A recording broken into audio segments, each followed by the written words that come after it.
Last class में हम लोग एटम्स एंड न्यूक्लियाई को डिस्कस कर रहे थे और आज की क्लास में मुझे सेमीकंडक्टर डिवाइसेस को डिस्कस करना है। उससे पहले मैंने आप लोगों को एक क्वेश्चन दिया करने के लिए। उस क्वेश्चन को करने में आप लोग पता नहीं क्यों डिफिकल्टी महसूस कर रहे हैं। कहीं से भी क्वेश्चन दे दिया जाए तो कर लेना चाहिए मेरे हिसाब से। कोई मुश्किल है क्या इस क्वेश्चन में? फॉर्मूला बताओ पहले जल्दी से, कौन सा फॉर्मूला अप्लाई होगा? F इक्वल टू यानी फोर्स ऑन दिस कंडक्टर। इस कंडक्टर के अंदर I1 करंट फ्लो कर रही है और इसके अंदर I2 करंट फ्लो कर रही है और ऐसे फ्लो कर रही है। डायरेक्शन भी बता दी।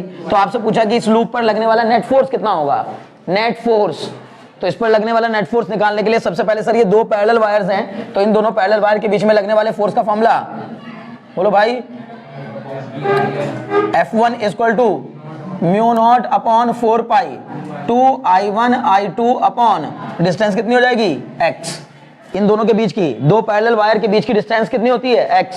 तो दी गई है x, तो इसका मतलब 2 I1 I2 upon x। Direction बताओ इसकी, अट्रैक्टिव या रिपल्सिव?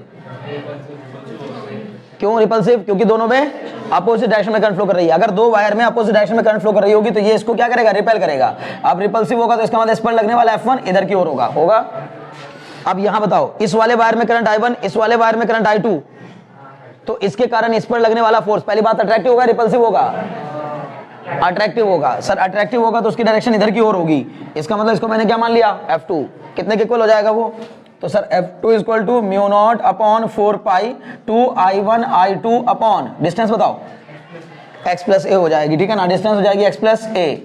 ये कैसा है? ये आपको दिख गया। F1 F2 दोनों की डायरेक्शन आपने दिखा दी। इसके सामने अगर चाहो तो इस पर लिख भी सकते हो कि ये कैसा होगा? रिपल्सिव होगा और ये कैसा होगा? अट्रैक्टिव होगा। तो एक रिपल्सिव और एक अट्रैक्टिव। आप क्या करेंगे बताओ? दोनों का रिजल्टेंट निकालना है। तो दोनों का रिजल्टेंट निकालने के लिए क्या करेंगे? F1 में से F2 कौन बड़ा है वो समझ में आ गया होगा। F नेट निकालना है तो सीधे F1 माइनस F2। बताओ इस पे क्यों नहीं निकाला?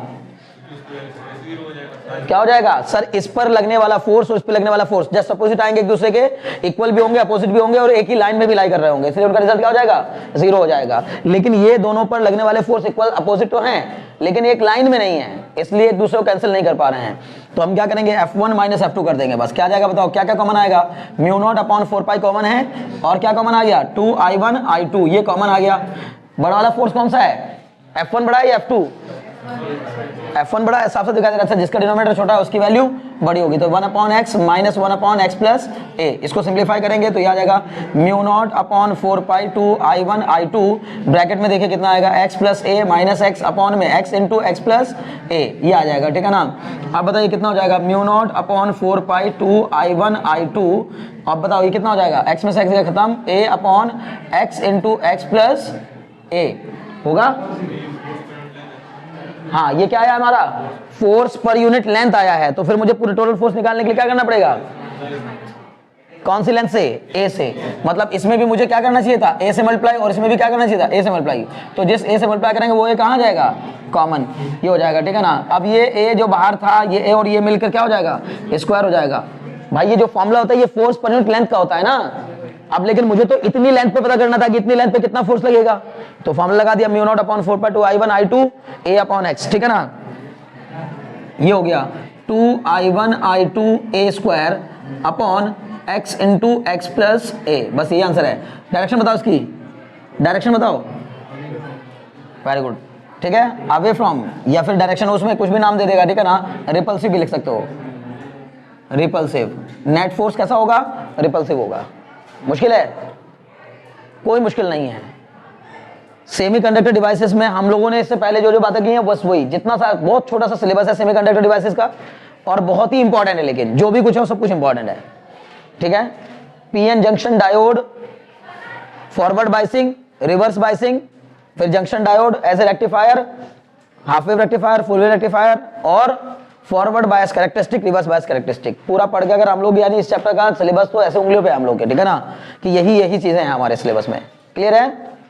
तो जरा सा जल्दी से तेजी से एक क्वेश्चन इसमें लेकिन कभी कभी बन जाता है, हालांकि चांस नहीं है अब आने के। ठीक है। इससे पहले तक क्या था?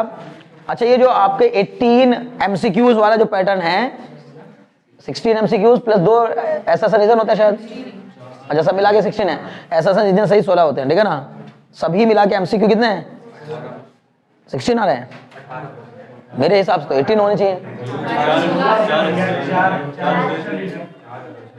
तो टोटल कितने हैं? ऐसा रीजन भी एमसीक्यू में ही माना जाता है। मेरे हिसाब से तो 18 होने चाहिए, लेकिन तुम लोग बताओ।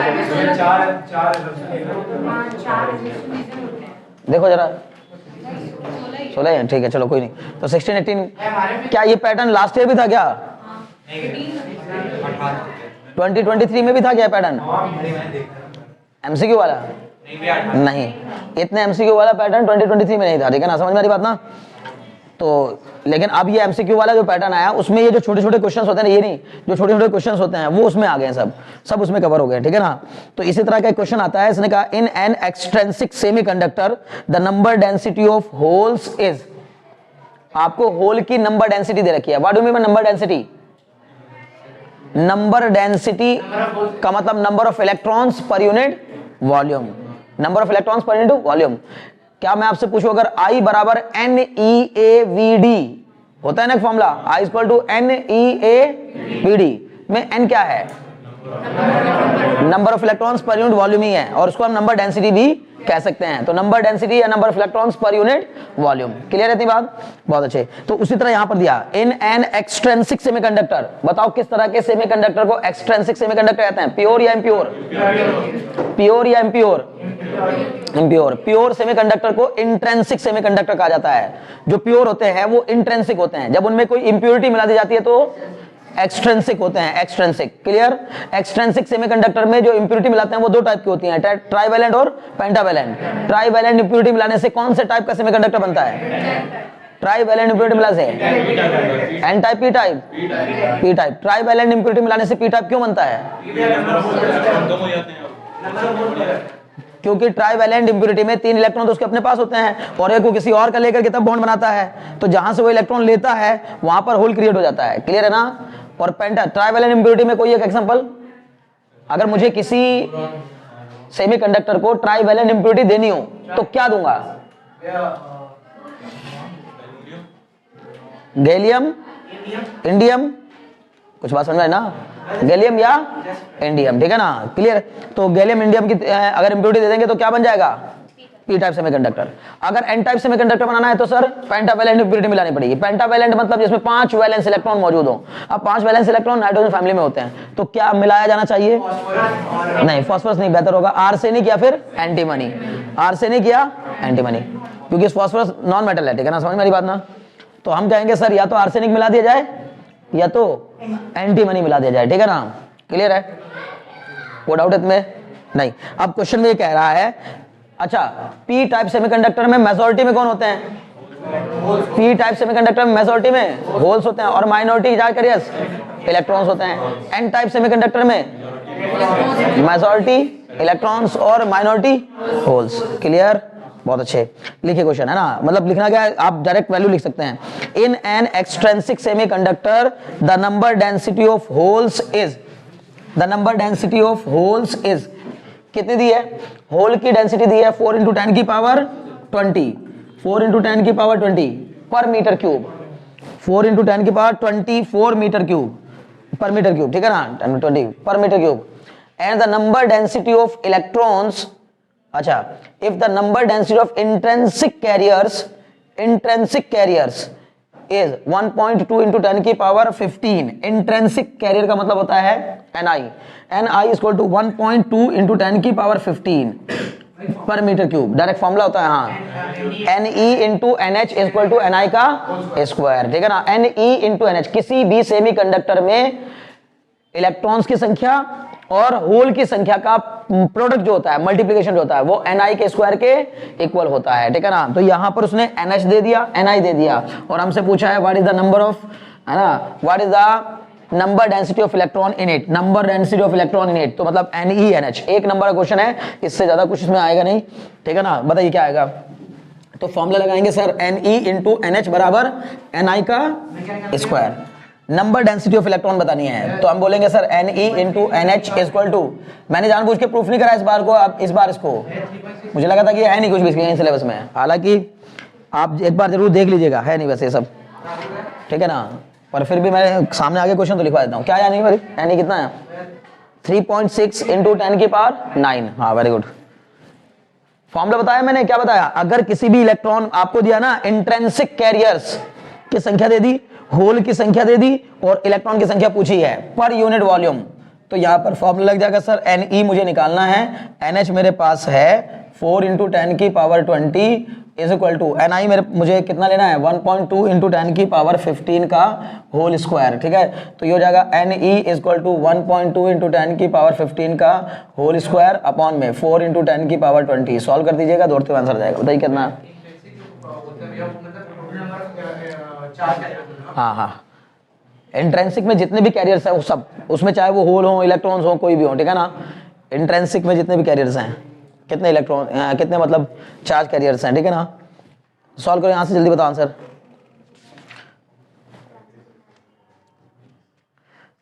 हाँ बच्चे, आंसर आ गया 3.6 × 10 की पावर 9, 3.6 × 10 की पावर 9 हो गया। बहुत अच्छे, ठीक है। नेक्स्ट इसने पूछा है, ठीक है,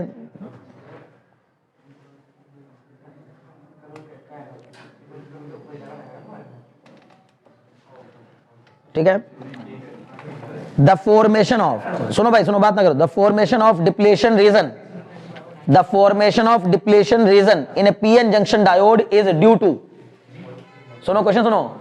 the formation of depletion region in a PN junction diode is due to, first लिखिए, फर्स्ट ऑप्शन है movement of dopant atoms, diffusion of both electrons and holes, drift of electrons only, drift of holes only.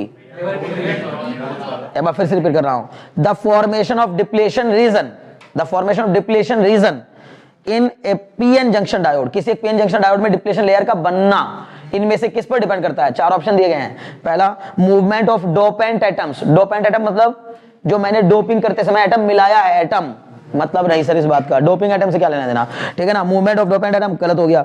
Diffusion of both electrons and holes, बस यही सही है, ठीक है ना। Drift of electron only, drift of hole गलत, ठीक है ना। दोनों ही ड्रिफ्ट करते हैं, इलेक्ट्रॉन भी और होल भी दोनों ड्रिफ्ट करते हैं। जब वो आपस में इलेक्ट्रॉन और होल डिफ्यूज होते हैं आपस में, जहां वो डिफ्यूज होते हैं वहीं पर डिप्लेशन रीजन तैयार होता है। बोलो क्लियर होगी कि नहीं? बहुत अच्छे। नेक्स्ट देखो, ठीक है ना।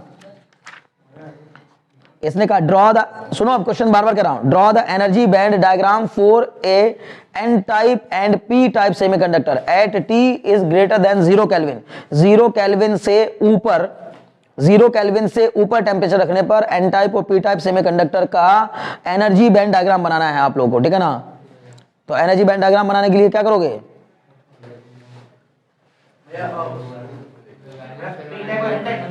हाँ, एन टाइप और पी टाइप सेमीकंडक्टर, किसी भी एन टाइप या पी टाइप सेमीकंडक्टर के लिए एनर्जी बैंड डायग्राम बनाना है।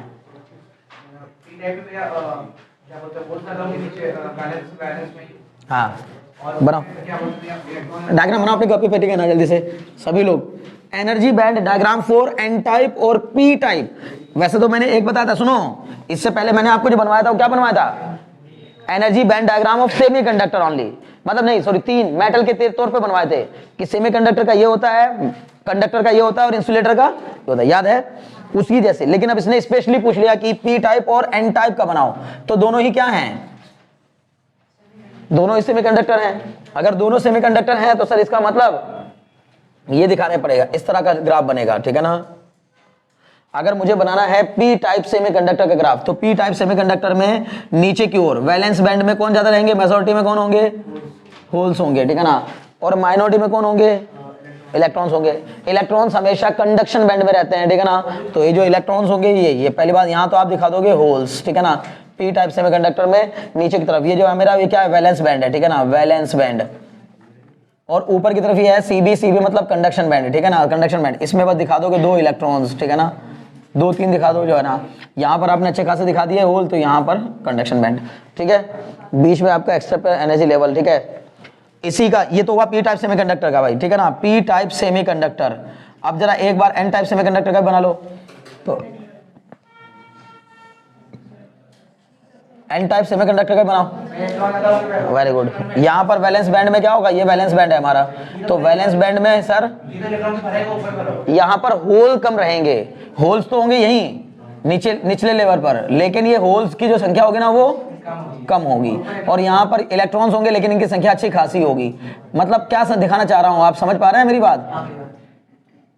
अगर जो लोग को नहीं समझ में आ रहा है वो बात समझो ध्यान से, क्या बताने की कोशिश कर रहे हैं सर।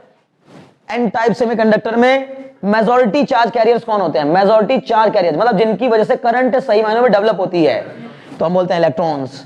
और मेजॉरिटी चार्ज कैरियर्स इलेक्ट्रॉन है, इसका मतलब करंट उनकी वजह से ही डेवलप होती है, इसका मतलब उनको कहां रहना चाहिए?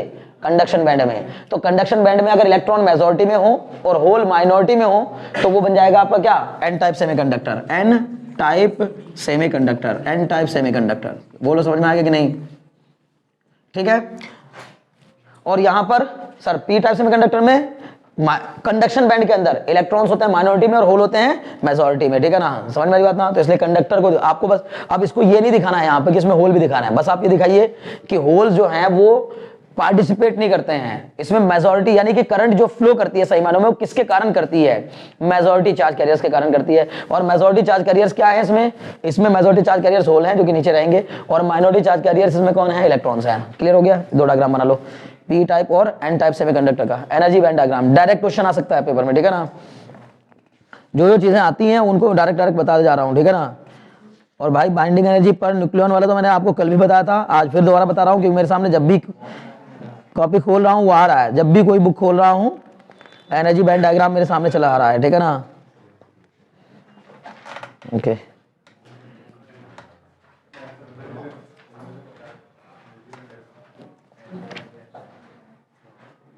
पांच नंबर का क्वेश्चन डायरेक्ट दे रहा है इसमें से। कौन से चैप्टर में से? फोटो इलेक्ट्रिक इफेक्ट से, ठीक है ना? ठीक है। फोटो इलेक्ट्रिक इफेक्ट का थ्योरेटिकल क्वेश्चन दिया है। हाँ ऐसे बोला है, what is the effect on threshold frequency and stopping potential on increasing the frequency of incident beam of light.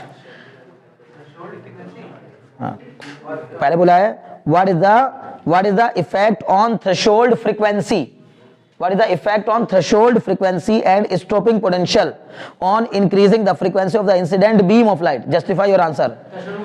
कोई फर्क नहीं पड़ेगा सर। भाई थ्रेशोल्ड फ्रीक्वेंसी पे कोई फर्क पड़ता है क्या? तो पहले तो थ्रेशोल्ड फ्रीक्वेंसी को डिफाइन करेंगे, है ना? पहले थ्रेशोल्ड फ्रीक्वेंसी को डिफाइन करेंगे, फिर उसके बाद में एक्सप्लेन कर देंगे कि लेकिन स्टॉपिंग पोटेंशियल डिपेंड करेगा। अगर हम इंसिडेंट लाइट की फ्रीक्वेंसी को बढ़ाएंगे तो threshold frequency as it is रहेगी, लेकिन sir kinetic energy of the electron increase हो जाएगी, उसकी वजह से स्टॉपिंग पोटेंशियल भी इंक्रीज होगा। नहीं समझ पा रहे हो? ठीक है, बहुत बढ़िया।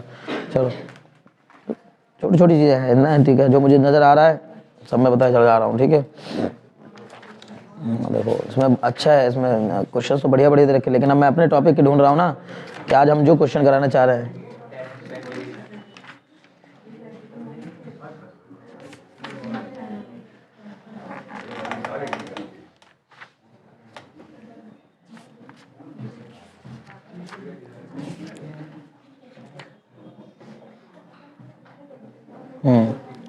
देखिए प्लीज कॉन्सेंट्रेट माइंड। इसने कहा name to draw the circuit arrangement for studying VI characteristic of PN junction diode. बनाइए अपनी कॉपी पे सब लोग। क्वेश्चन देखिए कैसे लिखा, draw the circuit arrangement for studying VI characteristics of PN junction diode. तो पहली बात तो सर्किट का अरेंजमेंट करिए वीआई कैरेक्टरिस्टिक के लिए, VI characteristic of PN junction diode in forward biasing and in reverse biasing. दोनों कैसे बनाइए? क्या पूछना चाह रहा है आपसे? क्वेश्चन सुनो पहले। हाँ बोला draw the circuit arrangement for studying VI characteristics of A PN junction diode in forward biasing and reverse biasing. मतलब सर अभी कैरेक्टरिस्टिक नहीं पूछ रहा है, अभी मैं बस इतना पूछा कि एक सर्किट का अरेंजमेंट करिए ताकि पता चले कि ये PN junction diode forward biasing में है या रिवर्स बायसिंग में है। यानी क्या करोगे इसके लिए? तो सर पहले पीएन जंक्शन डायोड बनाएंगे और उसके पी पॉइंट को, अगर पी जंक्शन को पी वाले को पॉजिटिव पोल के साथ और एन वाले को नेगेटिव पोल के साथ कनेक्ट कर देंगे तो कैसी होगी? Forward biasing. फॉरवर्ड बायसिंग में सेम रहता है, पी के साथ एन के साथ, ऐसे समझ लो, ठीक है ना? और रिवर्स बायसिंग में सर उल्टा हो जाता है, पी एन के साथ और एन पी के साथ, ठीक है ना? तो पहले तो यही दो डायग्राम बनाने हैं आपको।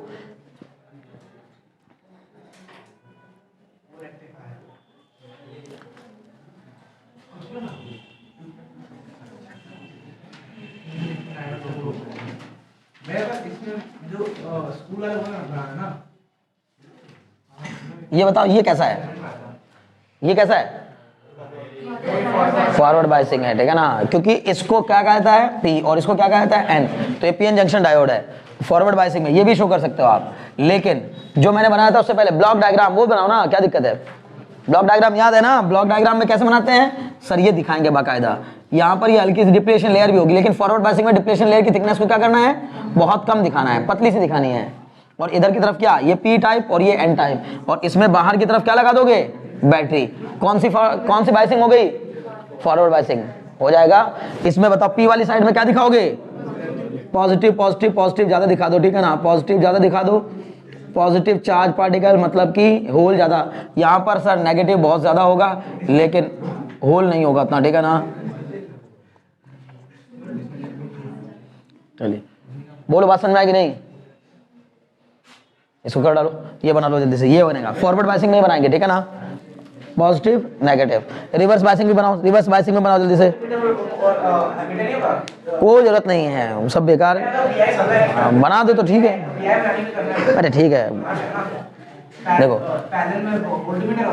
हाँ पैरेलल में वोल्ट मीटर लगता है और सीरीज में एमीटर। अगर तुम्हें बुक में सर ने वो मतलब क्लास में ऐसा बनवाया, बनवा लो, बने वही बना लो, अच्छी बात है भाई। और अच्छा हो जाएगा कि आप उसको पूरे को शो कर रहे हैं। मान लीजिए कि आप दिखाना चाहते हैं उसको भी, तो इसके पैरेलल में यहाँ क्या लगा दीजिए, वोल्ट मीटर, ठीक है ना, ये वोल्ट मीटर लगा दो यहाँ। और इसी के इसके यहाँ सीरीज में क्या लगा दो, बोलो ना भाई, एमीटर। लो भाई ये बना लेना, और ज्यादा बेहतर रहेगा, ठीक है। फॉरवर्ड बायसिंग में हो गया, रिवर्स बायसिंग में बनाओ, बना लिया। अब बोला है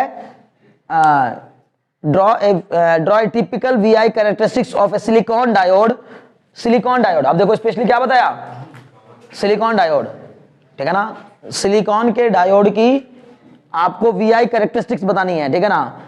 VI characteristics of silicon diode describe briefly in the following terms: minority carrier injection, inverse forward biasing, breakdown voltage and reverse biasing। Okay,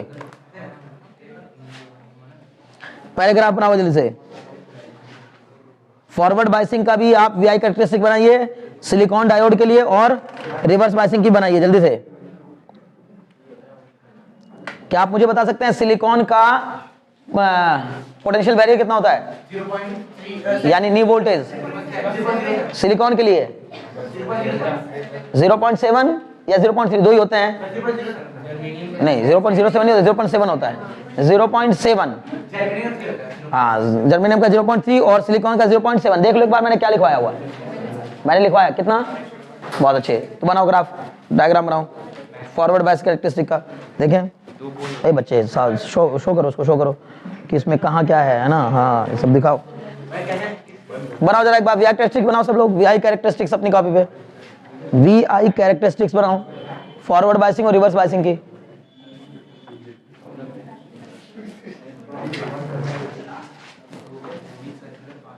बनाओ आर्यन, बनाओ जल्दी।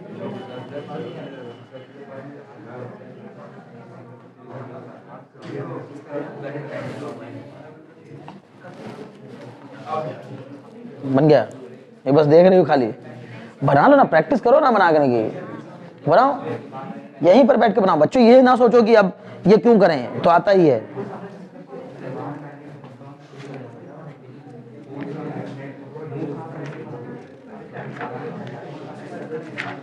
हो गया,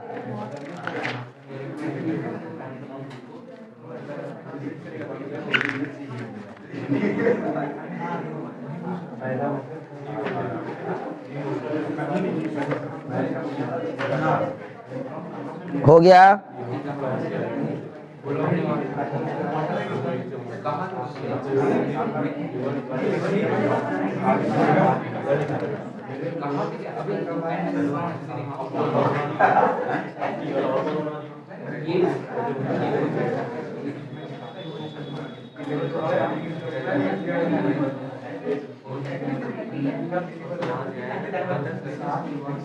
हाँ भाई बात समझ में आ रही है? अरे बन गया सबका क्या? ठीक है। VI characteristics for forward biasing कुछ ऐसी बनेगी ना, ऐसा ग्राफ बनेगा, ठीक है ना। यहाँ पर कहीं आप दिखा दोगे 0.7 वोल्ट, ठीक है ना। ये हो गया वी, सॉरी इस पे आई था ना, आई, और यहाँ क्या था वी। आई किस फॉर्म में होती है? फॉरवर्ड बायसिंग में किस ऑर्डर की होती है आई? फॉरवर्ड बायसिंग में करंट किस ऑर्डर की होती है? मिली एम्पियर, और रिवर्स बायसिंग में माइक्रो एम्पियर। रिवर्स बायसिंग वाला ग्राफ भी बना लेकिन नहीं, ऐसा ग्राफ बनेगा, ठीक है ना, रिवर्स बायसिंग में। समझ में आ रही बात? अब उस पर थोड़ा मार्किंग कर देना बस कि कितना वोल्ट है, कितना है, कैसे है, ठीक है। ओके, नेक्स्ट देखो, ध्यान लगाओ भाई, ध्यान लगाओ। क्वेश्चन नेक्स्ट कह रहा है ड्रॉ द एनर्जी, लिखने की जरूरत नहीं है, समझने की जरूरत है। Draw the energy band diagram for conductors comma semiconductor insulator. बना लोगे? बनवाए हुए मैंने, कंडक्टर, सेमीकंडक्टर और इंसुलेटर के बैंड डायग्राम। सबसे ज्यादा गैप किसमें होगा? इंसुलेटर में, ठीक है ना, बहुत बढ़िया। Which band determine the electrical conductivity of a solid, इनमें से कौन सा बैंड इलेक्ट्रिकल कंडक्टिविटी को बताता है, सॉलिड की इलेक्ट्रिकल कंडक्टिविटी को बताता है? बताओ, इसने पूछा है कौन सा बैंड सॉलिड की इलेक्ट्रिकल कंडक्टिविटी को बताता है। तो इन सॉलिड स्टेट, है ना, the valence band and the conduction band are the band closest to the Fermi level and thus determine the electrical conductivity of the solid. मतलब valence band और conduction band दोनों ही किसको show करते हैं? Solid में, है ना, हाँ, वैलेंस में होल रहता है, और पर कंडक्शन बैंड में इलेक्ट्रॉन्स है। क्लियर? तो अभी क्या बताया मैंने, हो गया वैलेंस। उसने क्या बोला कि विच ऑफ द, क्वेश्चन सुना कर ध्यान से, which band determine the electrical conductivity of the solid.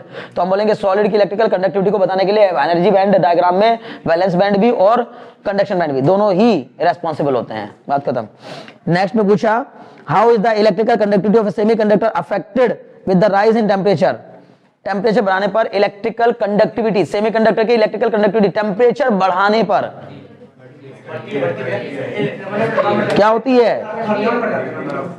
हाँ हाँ, टेम्परेचर बढ़ाते हैं तो रेजिस्टेंस वहां घटता है। बस ये ध्यान रखना, कंडक्टर में, कंडक्टर के केस में जो बिल्कुल प्योर कंडक्टर होते हैं, जैसे मेटेलिक कंडक्टर, एल्युमिनियम हो गया, सिल्वर हो गया, तो उनका टेम्परेचर बढ़ाने पर रेजिस्टेंस भी बढ़ता है। टेम्परेचर, एल्युमिनियम, कॉपर, इन सब की बात कर रहा हूं, तो उनका टेम्परेचर बढ़ाने पर समय, लेकिन सेमीकंडक्टर में उल्टा होता है, टेम्परेचर बढ़ाने पर रेजिस्टेंस घटता है। पता है ना ये बात?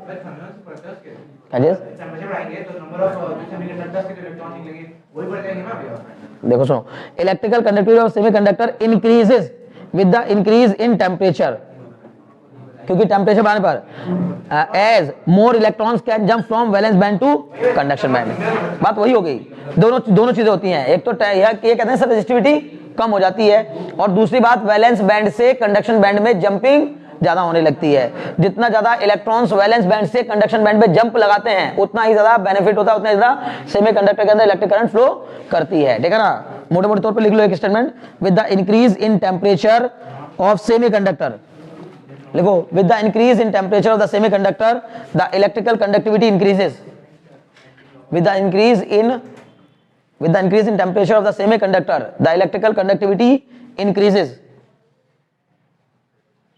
With the increase in temperature of the semiconductor, the electrical conductivity also increases. The electrical conductivity also increases because more electrons can jump from valence band to conduction band. Because more electrons can jump from valence band to conduction band. ठीक है, more electrons can jump from valence band to conduction band. हो गया?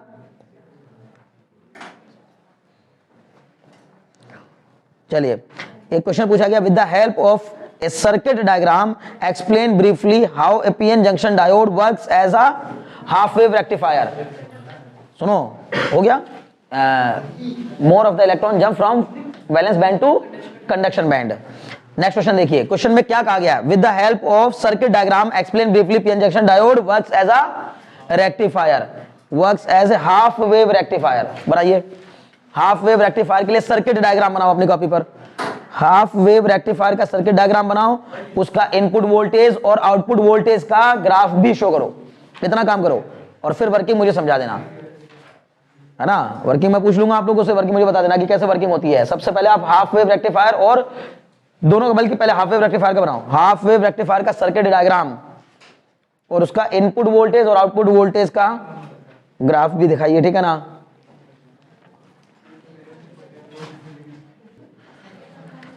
जब हम लोग सही से काम करेंगे तो सभी तभी नंबर मिलेंगे. सुनो एक बात, हाफ वेव रेक्टिफायर में हम ये क्या क्या शो कर रहे हैं, मतलब हम दिखा क्या रहे हैं सर, ये जो हमारी प्राइमरी कॉइल है ना, इस प्राइमरी कॉइल में टर्न्स की संख्या ज्यादा है, इस पर हमने एसी इनपुट अप्लाई किया है, इसमें टर्न्स की संख्या ज्यादा है, और ये जो सेकेंडरी है इसमें टर्न्स की संख्या कम है, ठीक है। और यहाँ पर मैंने सर एक डायोड लगा दिया है, ये फॉरवर्ड बाइसिंग के लिए मैंने डायोड बनाया है, तो यहाँ पर मैं एक रेजिस्टेंस ले लूंगा RL। अब यहाँ जब मैं एसी इनपुट दूंगा तो यहाँ पर मुझे एसी आउटपुट मिलेगा, ये पॉजिटिव या नेगेटिव, तो ये पॉजिटिव और ये नेगेटिव में कौन सा केस बन गया, फॉरवर्ड बाइसिंग।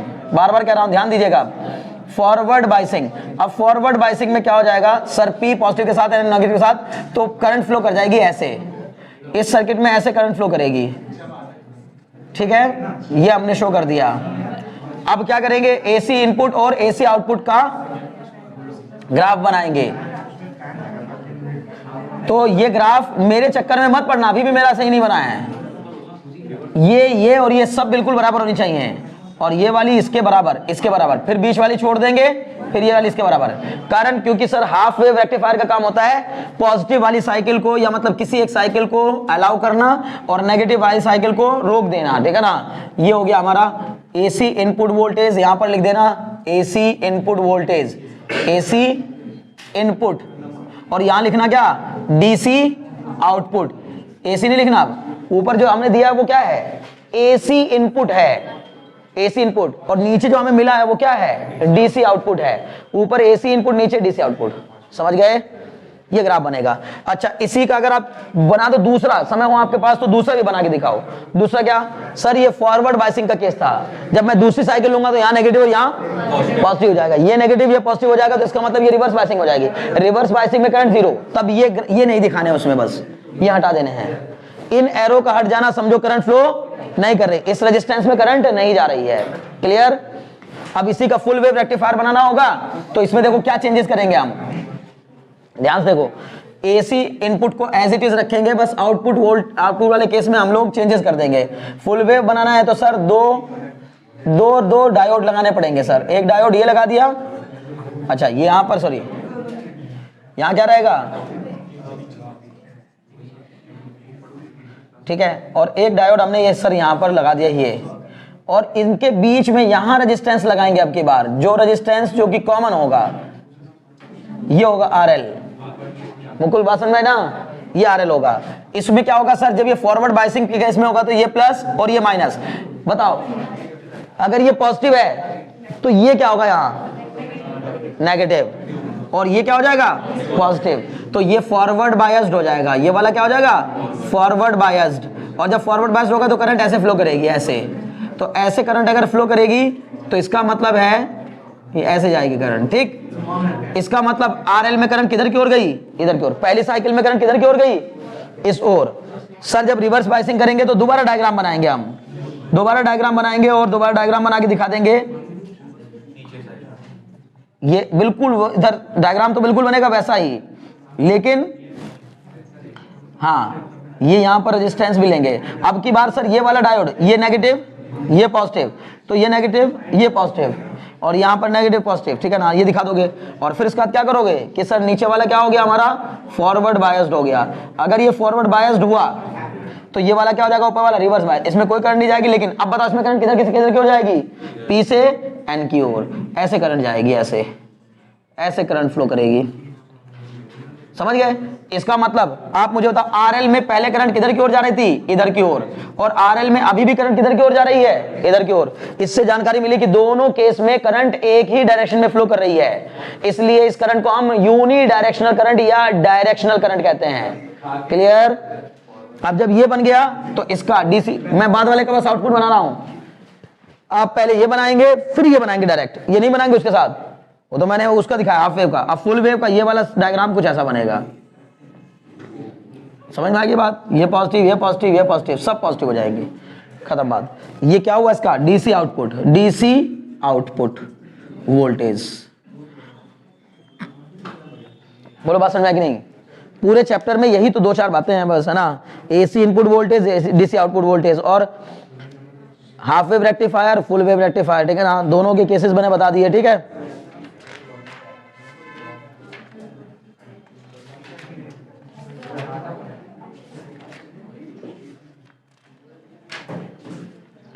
जितना पीछे जाओगे ना आप क्वेश्चन पेपर लगाते लगाते, उतने आपको अजीब अजीब चैप्टर भी मिलेंगे, ठीक है ना, अजीब अजीब क्वेश्चंस भी मिलेंगे कुछ, उनके चक्कर में ना पड़ जाना, जो सिलेबस में हो बस उसको देखना है,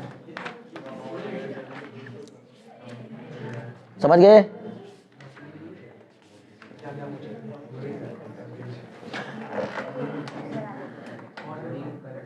मान लो क्वेश्चन आ गया 2 नंबर में, briefly explain how a potential barrier is set up, है ना, briefly explain how a potential barrier is set up across a PN junction as a result of diffusion and drift of charge carriers. क्या करोगे इसमें? हाँ, बस वही बताना ही है सही मायने में, मतलब क्या करना, पहले डायग्राम बना करके पीएन जंक्शन डायोड बना करके, उसमें बाइसिंग नहीं करनी है, हाँ, बस खाली पीएन जंक्शन बना करके उसमें डिफ्यूजन दिखाना है बस, हाँ, और बीच में डिप्लेशन लेयर का फॉर्मेशन बना के दिखा दे डायग्राम में, फिर उसको एक्सप्लेन करना है कि नेगेटिव चार्ज कैरियर से इधर से उधर की ओर जाएंगे, पॉजिटिव चार्ज कैरियर उधर से इधर की ओर आएंगे, फिर ये आपस में रास्ते में बीच में जंक्शन पर एक दूसरे के साथ मीट करेंगे, कुछ इलेक्ट्रॉन होल एक दूसरे को डिफ्यूज कर देंगे, और उनके डिफ्यूजन से यहाँ पर एक लेयर तैयार होगी, जिस लेयर को हम लोग डिप्लेशन लेयर कहेंगे। उस लेयर के अलोंग एक फिक्सस बैटरी बन जाएगी, उस फिक्सस बैटरी का वोल्टेज ही क्या कहलाएगा? पोटेंशियल बैरियर कहलाएगा, ठीक है ना, समझ में आ गई बात? खत्म। बार बार ये पूछ रहा हूं कि आप क्वेश्चन क्या पूछ रहा है उस हिसाब से करेंगे, ओके? फिर एक और क्वेश्चन पूछा है ना, अच्छा ये सब फोटो डायोड एलईडी वगैरह तो है नहीं ना, वो सब है नहीं।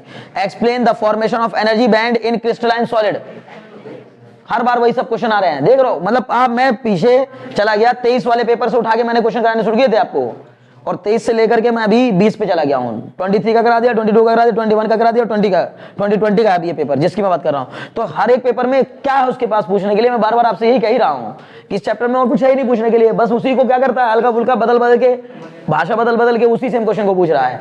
अभी क्या पूछा? Draw the energy band diagram of a metal and semi conductor. पिछले वाले में क्या पूछा था? Conductor, semi conductor and insulator. अब बोला मेटल एंड सेमी कंडक्टर, तो मेटल का मतलब भी क्या ही? कंडक्टर।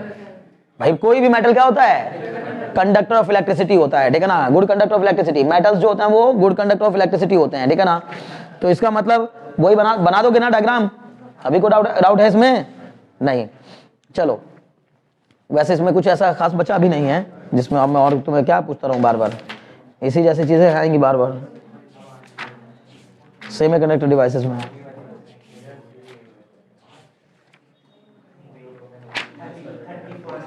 तो हमारा देखो अभी तक देखा जाए तो ऑप्टिक्स भी मैंने एक बार रिवाइज करा दिया आपको, और साथ ही साथ ऑप्टिक्स के बाद वेव ऑप्टिक्स भी हो गया, रे ऑप्टिक्स भी हो गया, photo electric effect, I mean dual nature of radiation and matter, atoms and nuclei, और इसके बाद ये सेमीकंडक्टर डिवाइसेस। अगर आप थोड़ी सी भी मेहनत कर लेंगे, बार बार आपसे कह रहा हूं, देखो सब में है ना, सब में यही सब पूछ रहा है बार बार, देख रहे हो फुल वेव रेक्टिफायर। इसने कितना किस किस्म का डायग्राम बनाया, दिख रहा है साफ साफ? ऐसे ही दिखाना है। इसने क्या कर दिया, इसने चला ये कर दी, एक ही में दोनों दिखा दिए। मैं तुम्हें बार बार कह रहा हूं, अच्छा होगा कि आप 2 दिखाओ अलग अलग, नहीं तो फंस जाएगा कौन सा वाले में फॉरवर्ड है कौन सा में रिवर्स है। हाँ, 2 डायग्राम दिखाओ अलग अलग, एक बार ऊपर फॉरवर्ड नीचे रिवर्स कर दो तो 0 हो जाएगा नीचे, एक बार सेम लेकिन बनाए ना अब, लेकिन ये नहीं कि एक तरफ बना दिया आपने दोनों कॉइल को। ये तो उसके लिए है, इंडक्टेंस के लिए, कि हाँ ये 2 कॉइल्स हैं, प्राइमरी कॉइल और सेकेंडरी कॉइल के बीच में लैमिनेटेड कोर रहेगी, मतलब आपस में एकदम एयर नहीं रह जानी चाहिए वहां पर। भाई वैक्यूम क्रिएट कर दोगे तो फिर एयर का बैड कंडक्टर होता है ना, एयर जो होती है बैड कंडक्टर होती है इलेक्ट्रिसिटी की, तो कंडक्शन जो इंडक्शन होता है, इंडक्शन वो फिनोमेना क्या होने लगेगा? रिड्यूस होने लगेगा। ये बनाओगे तब भी ठीक, नहीं बनाओ कोई बात नहीं, बस करीब बनाना है एक दूसरे के, समझ गए ना? अब कितना, और ये देखो कितना बेहतरीन डायग्राम से बाकायदा बताया है, वेव फॉर्म एट ए, वेव फॉर्म एट बी, फिर इसके बाद वेव फॉर्म देखो जरा, एकदम एग्जैक्ट मिला मिला के बनाया है, लाइन खींच खींच करके, किसके बराबर इसको लेना, इसके बराबर इसको लेना, इसके बराबर इसको लेना, ये डायग्राम है बस मेन, पूरी ताकत ये है। कितने नंबर का क्वेश्चन है? क्वेश्चन में 31, 3 नंबर का क्वेश्चन है। क्या लिखा है क्वेश्चन में? Draw the circuit diagram of full wave rectifier, explain it's working, showing it's input and output wave form. पूरा लिख दिया क्वेश्चन, समझ गए? ये पूरा काम आपको करना पड़ेगा। चलो खैर, उम्मीद है बात समझ में आ रही होगी। एक न्यूमेरिकल अलग कर लो अब, है ना, क्योंकि न्यूमेरिकल करोगे तो ये तो नहीं आएगा, न्यूमेरिकल में कुछ और ही कहानी आएगी, ठीक है?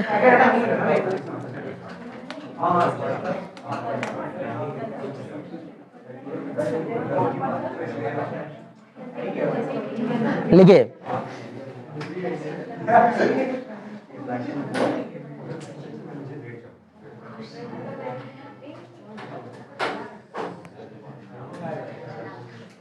एक क्वेश्चन लिख लो है ना, calculate the de Broglie wavelength associated with electron, calculate the de Broglie wavelength, सुनो भाई अब बात ना करो, क्वेश्चन लिखो एक, calculate the de Broglie wavelength, calculate the de Broglie wavelength associated with the electron revolving in the first excited state of hydrogen atom. Calculate the de Broglie wavelength associated with the electron revolving in the first excited state. Calculate the de Broglie wavelength associated with the electron revolving in the first excited state of the hydrogen atom. ठीक, बस इतना ही दिया है, 3 number question है, इतना ही question सिर्फ 3 number.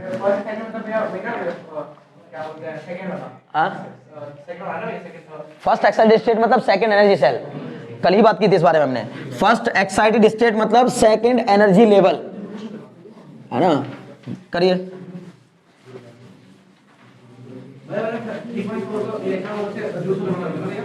हाँ बिल्कुल, इलेक्ट्रॉन वोल्ट को जूल में बदलना पड़ेगा।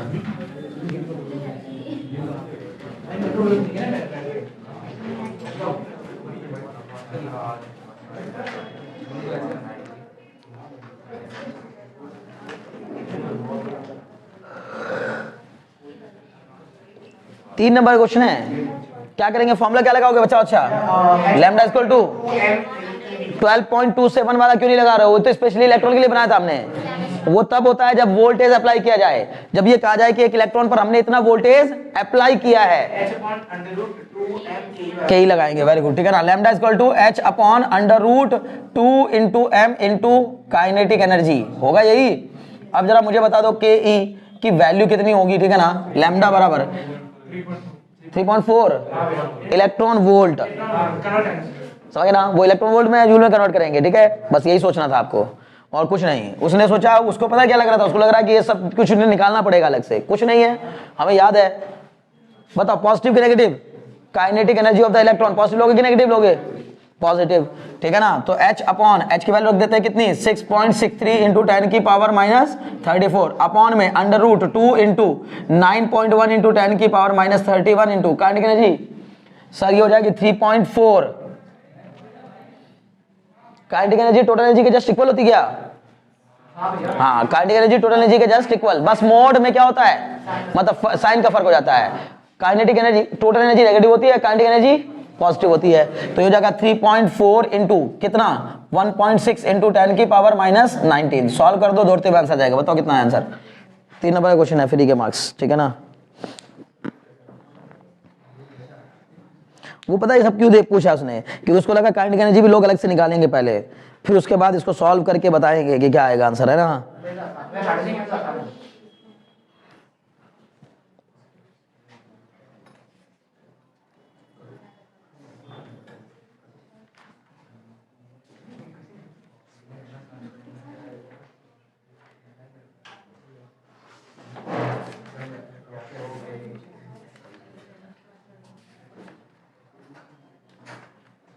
जल्दी करो।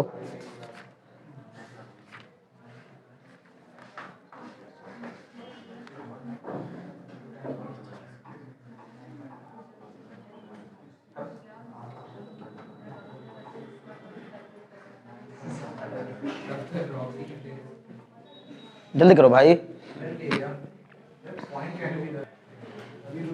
इसको मल्टीप्लाई डिवाइड ये सब तुम्हें करना ही पड़ेगा।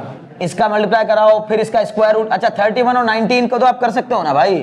6.63 इंटू 10 की पावर माइनस 34 अपॉन में अंडर रूट, सर ये हो जाएगा 2 इंटू 9.1 इंटू 3.4 और ये 10 की पावर माइनस 31 और 10 की पावर माइनस 19 कितना हो जाएगा, 10 की पावर माइनस 50। इसका बाहर निकालेंगे स्क्वायर रूट तो 25 आ जाएगा। 6.63 इंटू 10 की पावर माइनस 34 अपॉन में अंडर रूट के अंदर इनका मल्टीप्लाई करके कितना आया था बताना।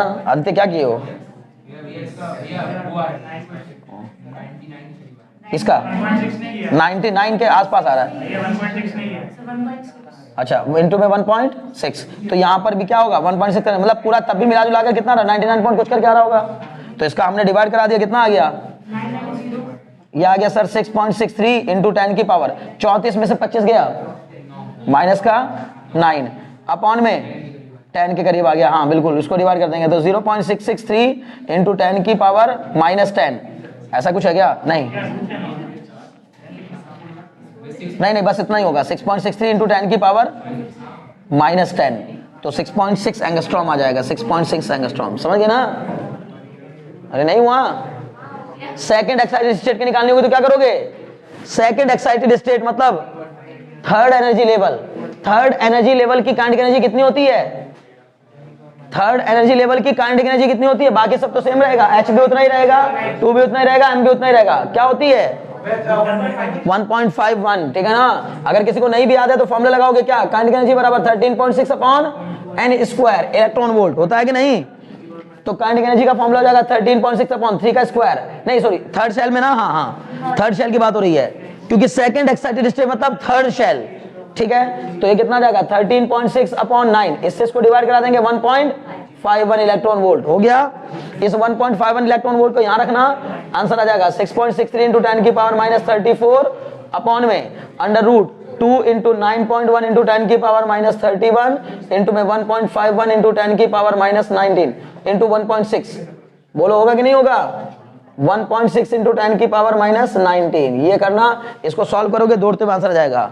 आया क्या किसी का? ये सब कुछ सिंपलीफाई सॉल्व करेंगे, नहीं उससे पहले से कुछ लोग कर रहे हैं ना। आया? बहुत अच्छा सा आंसर आएगा, याद रख लेना, हो सकता है कि पेपर में आ जाए एग्जाम में।